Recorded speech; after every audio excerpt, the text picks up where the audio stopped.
I also have found that there's a lot of narcissists here in Falstead.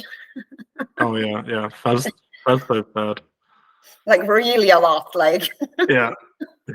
It's a lot of. I think it's because there was a lot of alcoholism in the past because there was a lot of sailors in the past yeah. and their families. The whole fallout from the trauma of all the alcohol and the war and all this stuff. It's just it's pretty bad. Yeah, that I have noticed. It's yeah, and I tend to attract a lot of narcissists as well. So like there's that. I wish I attracted more of those. I love those people. Oh, I don't. They just kind of find me. I like 50% of the people I met here have been narcissists, and I recognize it as soon as you start putting down boundaries. Suddenly you can see the child like fully in full form, and it's like you can see where they stop developing in terms of being a narcissist. It's really interesting because it's the same argument they can't get out of. It's the self-centeredness, the lack of empathy. You can just see everything as you're setting down those boundaries. It's kind of terrifying, but it's also kind of good that I can see it now quite quickly. Yeah, they have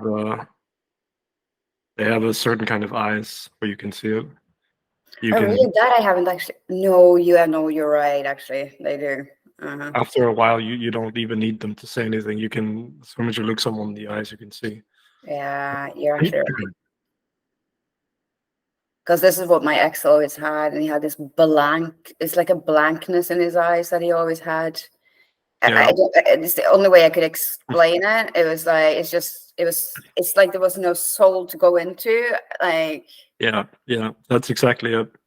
Yeah. And some of them have like these dead, like shark eyes. It's also they just look at you, and they you can see that they can't see that you're a person like they are. They don't understand that. And that's why they're so dangerous, because they do not understand that you're like them. Yeah. So from their perspective, you're a different kind of creature, so they can do whatever they want to because you're not the same.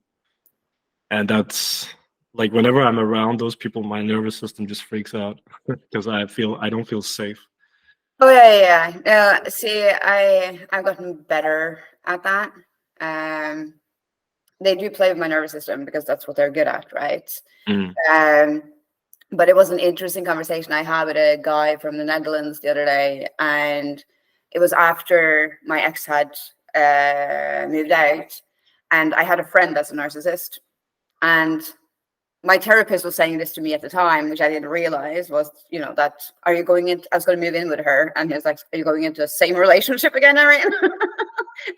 I didn't understand what he was talking about at the time because I was so broken. But she tried to kind of, do the, the reward and the withdrawal type thing as a narcissist does, and the manipulating and the control. And the really funny thing was that I was so broken at that stage that she couldn't. And the guy that I was speaking to from the Netherlands, he was like, imagine being so broken that even a narcissist can't break you. That was my state after my ex had left. I was 39 years of trauma, 13 with him, and then the rest, just my life, my father and stuff. So it's interesting. But that is really interesting with a narcissist.